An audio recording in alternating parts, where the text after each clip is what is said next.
बच्चों, आज नया टॉपिक लेंगे अपन मेंस्ट्रुअल साइकिल, जिसको अपन रज चक्र कहते हैं। रज चक्र जो है वो जो मेंस्ट्रुअल है लैटिन भाषा के शब्द मेंसिस से लिया गया है, जिसका अर्थ होता है लूनर मंथ।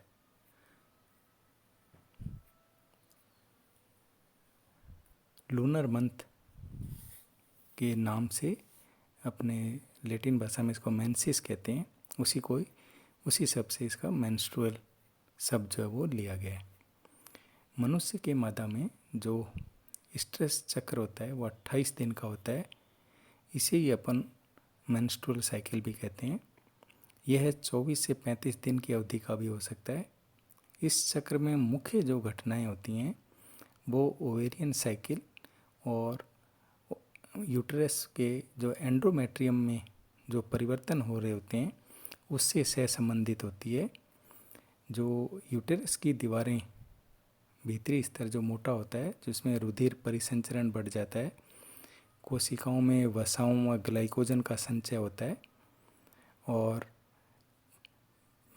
पहले रज चक्र के जो 26 से 27 दिन के बाद गर्भाशय की दीवार के भीतरी भाग में जो खंडन और रक्तस्रावन होने लगता है, इसे ही अपन मेंस्ट्रुअल साइकिल के नाम से जानते हैं।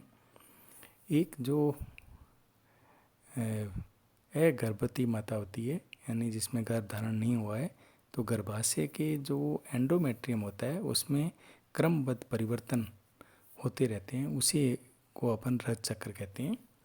और जो फीमेल में रक्तस्राव होता है जो 4 से 5 दिन तक जारी रहता है, वही साइकिल जो है वो रज चक्र के अंतर्गत आती है। जो प्राइमेट्स होते हैं उसमें जो लैंगिक चक्र में उसको भी अपन मेंस्ट्रुअल साइकिल या रज चक्र के रूप में निरूपित करते हैं। रज चक्र में क्या होता है, नियमित अंतराल से रक्त हुआ, टिश्यू हुआ, म्यूकस हुआ, उपकला की कोशिकाएं, क्षतिग्रस्त कोशिकाएं, वो गर्भाशय से योनि के द्वारा मध्य चक्र के पश्चात उतरती रहती हैं और यह क्रिया स्त्रियों में नियमित 28 दिन के अंतराल में होती है। जो स्त्रियों में जो गर्भाशय का स्थल है वो रज चक्र के लिए अपने इम्प्लांटेशन रोपण के लिए और जो एम्ब्रियो डेवलप हो रहा होता है भ्रूणी परिवर्धन के लिए तथा अपने डिलीवरी के लिए स्थान होता है। मतलब स्त्रियों में गर्भाशय जो है वो menstrual cycle, implantation, embryonic development और डिलीवरी के लिए होता है। तो उसी स्थान पे ये जो क्रिया होती है वो मेंस्ट्रुअल साइकिल वाली वो संपन्न होती है। इसके यदि अपन हिस्टोलॉजिकल देखें तो 3 लेयर जो है गर्भाशय के उसमें पाई जाती है। आउटर लेयर जो होती है उसको पेरीमेट्रियम, और जो मध्य में होती है उसको मायोमेट्रियम, और इनर जो लेयर होती है आंतरिक उसको एंडोमेट्रियम कहते हैं। जो एंडोमेट्रियम जो म्यूकस झिल्ली का बना हुआ होता है, इसमें 2 स्तर पाए जाते हैं, 2 लेयर्स पाई जाती हैं। एक तो स्ट्रेटम फंक्शनलिस और एक स्ट्रेटम बेसिलिस। स्ट्रेटम जो फंक्शनलिस है ये बिल्कुल जो यूटेरस गुहा के सनिकट स्थित होती है और जो मेंस्ट्रुएशन के दौरान मतलब उतरती रहती है, छूटती रहती है, वो तो स्ट्रेटम फंक्शनलिस वाला पार्ट होता है। और जो स्ट्रेटम बेसिलिस है वो स्थायी तौर पर नए फंक्शनलिस स्तर का निर्माण करती है, वो स्ट्रेटम बेसिलिस होती है। रज चक्र में होने वाली जो मुख्य घटनाएं होती हैं वो ओवेरियन साइकिल और इसके यूटेरस में होने वाले जो परिवर्तन होते हैं, चेंजेज होते हैं, उससे सहसंबंध होता है इनका। रज चक्र मादा के गर्भाशय के एंडोमेट्रियम में होने वाले एक तरह से श्रृंखलात्मक परिवर्तन होते हैं, क्रमबद्ध तरीके से होते हैं। प्रत्येक महीने एंडोमेट्रियम निषेचित अंड को ग्रहण करने के लिए तैयार होता है। यदि निषेचन नहीं होता है तो एंडोमेट्रियम का एक क्रियात्मक स्तर जो है वो नष्ट हो जाता है। और इसको अपन मेंस्ट्रुअल साइकिल को स्टडी करने के हिसाब से इसको 4 भागों में इसे अपन बांटते हैं। एक तो प्रोलिफरेशन फेज या प्रोलिफ्रैक्टिव फेज, इसको प्रचुरोद्भवन प्रावस्था कहते हैं पहली। दूसरी होती है आपकी ओव्यूलेटरी फेज, डिम्बोत्सर्ग प्रावस्था। तीसरी होती है सेक्रेटरी यानी स्त्रावण की प्रावस्था। और चौथी होती है मेंस्ट्रुअल फेज या रक्त स्रावण की अवस्था। इसमें अपन एक एक अवस्थाओं के बारे में विस्तृत रूप से लेंगे। ये जो डायग्राम है ये इन्हीं चारों प्रावस्थाओं को दर्शाता है, proliferation phase, ovulatory phase, secretary phase और मेंस्ट्रुअल फेज। पहले अपन फर्स्ट फेज लेते हैं इसमें, जो प्रोलिफरेटरी फेज है उसके बारे में। इस प्रावस्था में क्या होता है, जो फोलिकुलर फेज जो होती है और प्री ओव्यूलेटरी फेज यानी डिम्बोत्सर्ग से पूर्व की अवस्था भी इसके नाम से भी जानते हैं इस प्रोलिफरेटिव फेज को भी।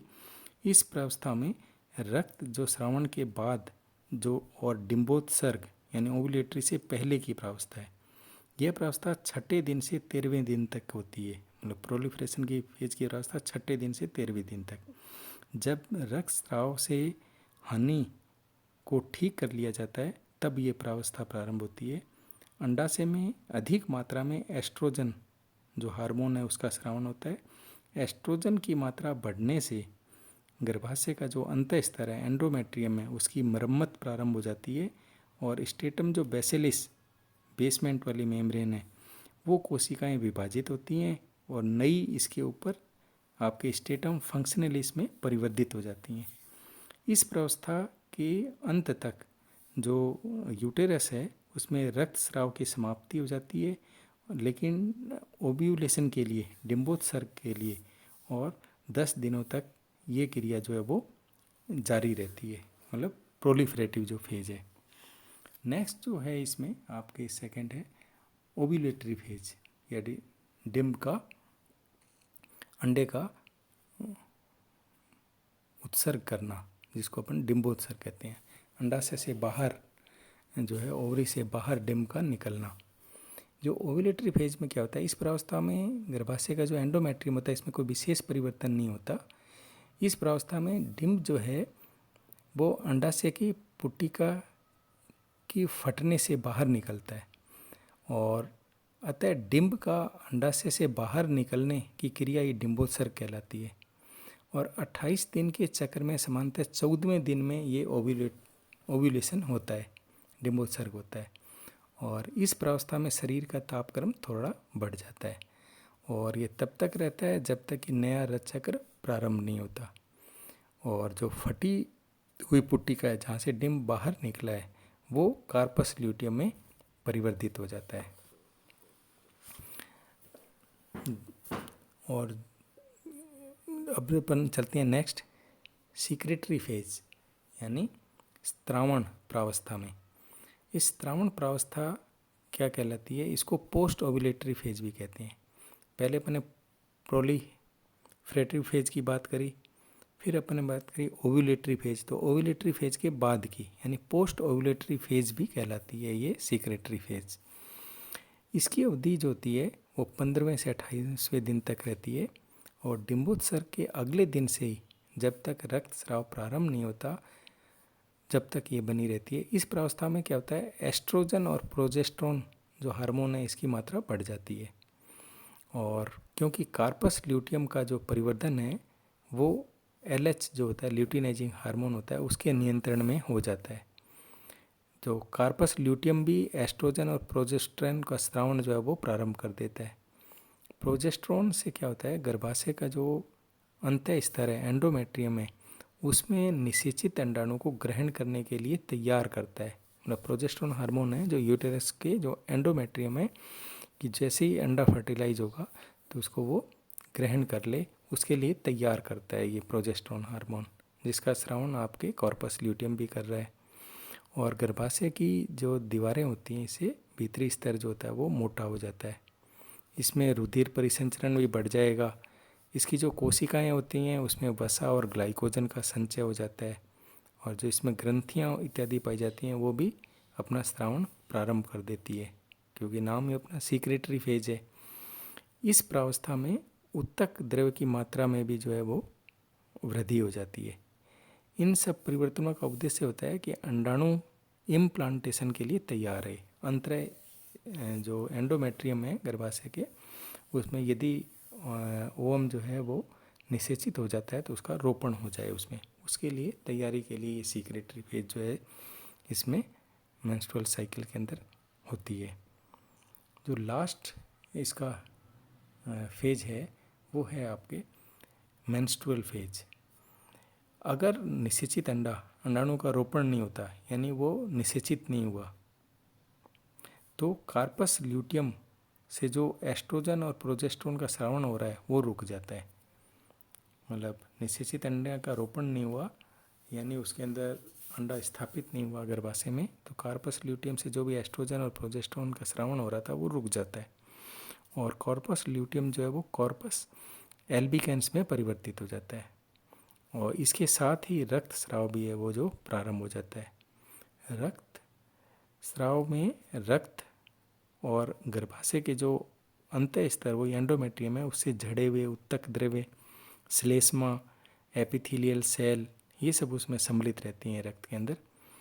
और जो बेसमेंट मेम्ब्रेन है, जो अपने स्ट्रेटम बेसिलिस की बात करी थी, उसमें कोई उसकी हानि नहीं होती, और ये जो स्राव है ये 4 से 5 दिन तक जो है वो चलता रहता है।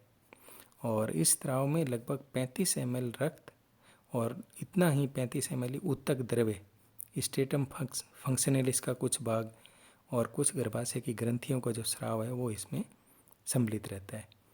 और जो अपने अंडाशय चक्र का पहला दिन होता है उसे रक्तस्राव का पहला दिन माना जाता है। मतलब ओवेरियन साइकिल का जो फर्स्ट दिन किसे मानेंगे, जिस दिन रक्त का स्राव हुआ वो पहला दिन माना जाता है। यह स्राव गर्भाशयीय गुहा से गर्भाशयीय गिरवा और योनि से होता हुआ जनन छिद्र से बाहर आ जाता है। मतलब यूटेरस के मुख से निकल के यूटेरस के जो भी नेक होगी उससे होते हुए और वेजाइना से निकलते हुए जनन छिद्र की सहायता से बाहर स्राव जो है ये हो जाता है। सामान्यतः यह जो स्राव है ये 5वें दिन तक होता है, और जितनी भी सारी की सारी यूटेरस की जो स्ट्रेटम फंक्शनलिस जो होती है वो झड़ जाती है, और गर्भाशय का जो अंत स्तर है वो बहुत अब पतला हो जाएगा, पतली हो जाती है, और केवल स्ट्रेटम जो बेसिलिस है वही शेष बची रहती है। और आगे ये नए रचक्र के लिए जो है वो इसमें प्रारंभ हो जाता है, यानी प्रोलिफरेशन फेज जो है वो इसमें प्रारंभ हो जाएगा। तो इस तरह से जो अपन ने ये 4 भागों में इसको बांटा, प्रोलिफरेटिव फेज, आपके ओव्यूलेटरी फेज, सीक्रेटरी फेज और मेंस्ट्रुअल फेज, इनकी सहायता से पूरा का पूरा जो मेंस्ट्रुअल साइकिल है वो फीमेल में कंप्लीट हो जाता है। जो प्रथम बार रजचक्र फीमेल में पाया जाता है उसको अपन रजो दर्शन या मिनार्क, MENARCH, मिनार्क कहते हैं। प्रथम बार जो इनमें लेडीज़ में, फीमेल में प्रथम बार जो मेंस्ट्रुअल साइकिल होती है उसको अपन मिनार्क कहते हैं। और अंतिम जो रजचक्र होता है फीमेल में उसको अपन मेनोपॉज या रजो निवृत्ति कहलाता है। रजो निवृत्ति है वो प्राय 40 से 50 वर्ष की आयु में देखी जाती है, और इस आयु में रजचक्र जो होता है अनियमित हो जाता है। जो ओवरी होती है वो छोटी हो जाती है, अंडवाहिनियाँ हैं, यूटेरस है, वेजाइना है, ब्राय जन्नांग है, और जो स्तन ग्रंथियाँ होती हैं उसमें एट्रोफी हो जाती है। तो इस तरह से जो अंडा यदि इसमें निषेचित नहीं होता और रोपण भी नहीं होता, कार्पस ल्यूटियम भी ह्रासित हो जाती है और कार्पस एल्बिकेंस में परिवर्तित हो जाती है, प्रोजेस्टेरोन का स्राव कम हो जाता है और एंडोमेट्रियम पूरी नष्ट हो ही जाती है। इस तरह से ही जो पूरा रथ चक्र है वो कंप्लीट होता है और आगे के साइकिल के लिए, मेंस्ट्रुअल के लिए ये गर्भाशय जो है वापस तैयार हो जाता है। तो इस तरह से रथ चक्र जो है वो कंप्लीट होता है। आगे के लेक्चर में आप लोगों को इनका रेगुलेशन किस तरह से होता है प्रजनन चक्रों का, उसके बारे में बात करेंगे। थैंक यू बच्चों।